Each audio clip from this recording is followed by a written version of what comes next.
এই কেকটা বানানোর সময় এত ভয় লাগছিল তার কারণ এই যে কেকটা আমি বানাচ্ছি এটা ঠিকঠাক মতো বানাতে পারবো কি না। যে দিদি অর্ডার করেছিল তিনি বলেছিলেন যে তুমি কিন্তু আমাকে একদম পারফেক্টলি বানিয়ে দিও। তো এরকম কথা শোনার পর না একটু ভয়ই লাগে যে তার মনের মতো হবে কি না। এটা দেখে হয়তো তোমরা ভাবছো যে এটা ডল কেক, কিন্তু এটা ডল কেক না, এটা এইভাবে বানাচ্ছে। একটু পরে কেকটা উল্টে দেবো। হ্যাঁ, পুরোপুরি বানানোর পরে কেকটা ধরে আমি জাস্ট উল্টে দেবো। তো দেখতে থাকো আমি কি করি। এখানে ফিনিশিংটা দিচ্ছি, ফিনিশিংটা ভীষণ ইম্পর্টেন্ট। এই যে কেকটা নিয়ে উল্টে দিলাম, এত ভয় লাগছিল এই কাজটা করার সময়, ভাবছিলাম এই না কেকটা পুরোই ভেঙে যায়। ওয়েটও মোটামুটি অনেকটাই হয়েছিল, আর এই বোর্ডটা ওপর থেকে ছাড়ানোর সময় না এই সাইডটা ঘেঁটে গেছিলো। তো যাই হোক আমি আবার ক্রিম দিয়ে ঠিকঠাক করে দিয়েছি।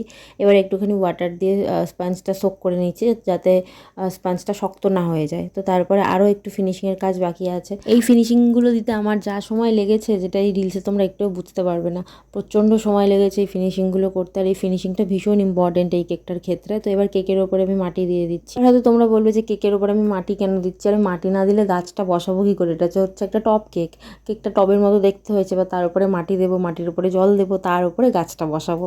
না না বাবা, সত্যিটা বলেই দিই, কিছু লোকজন আবার মাটি ভেবে এসে কমেন্টে আমাকে উল্টোপাল্টা বলে যাবে। এটা মাটি না, এটা কেকের গুঁড়ো, যেটা মাটির মতো দেখতে হয়েছে। তো এরপরে একটুখানি জল দিয়ে দিচ্ছি যাতে জিনিসটা নরম থাকে। এবারে আমি চলে এসেছি গাছ বসাতে। গোলাপ ফুল আমাকে বলেছিল ইয়েলো কালার দিতে, তো সেটাই দিয়েছি। কেকটা ভীষণ সুন্দর দেখতে হয়েছে। তোমাদের কেমন লাগলো জানিও, ভালো লাগলে লাইক করে দিও, শেয়ার করে দিও।